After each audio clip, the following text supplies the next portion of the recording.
बोलो श्री अब रामचंद्र भगवान की जय, श्री हनुमान जी की जय। बड़ी सुंदर कथा श्री हनुमान जी की चल रही है। हनुमान जी कहते हैं समुद्र को लांघकर और लंका में छलांग लगाकर वहाँ पहुँच गए हैं। उन्होंने सबसे पहले वहाँ देखा तो वन की शोभा को देखा।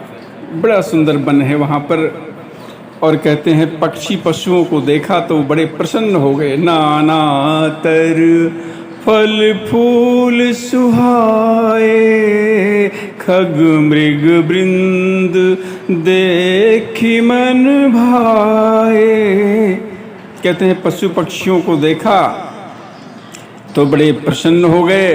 और सामने हनुमान जी देखते हैं तो एक पर्वत की शिला थी और उस पर दौड़कर चढ़ गए। कोई डरते नहीं, हनुमान जी को भय त्याग कर उस पर चढ़ गए।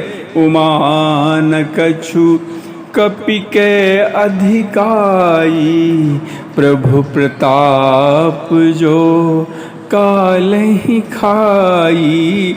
भगवान शिव कहते हैं हे उमा, इसमें कहते हैं बानर हनुमान जी की कोई बड़ाई नहीं है, ये तो प्रभु का प्रताप है।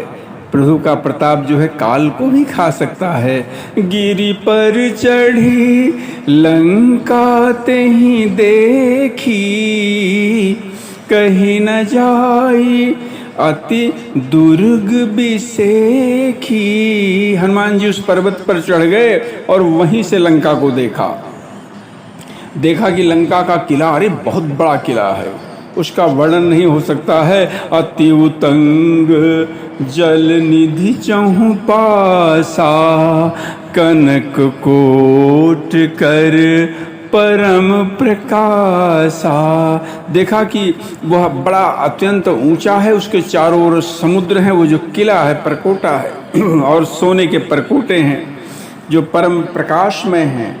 हनुमान जी ने देखा, दूर से ही सब कुछ देखा कि वहाँ विचित्र मणियों से जड़े हुए सोने के परकोटे हैं, सुंदर घर हैं, चौराहे, बाजार, सुंदर मार्ग, गलियाँ, बड़ी सुंदर नगर कहते हैं बहुत सुंदर सजा हुआ है। हाथी, घोड़े, खच्चर, पैदल, रथ के समूह कहते कौन गिन सकता है।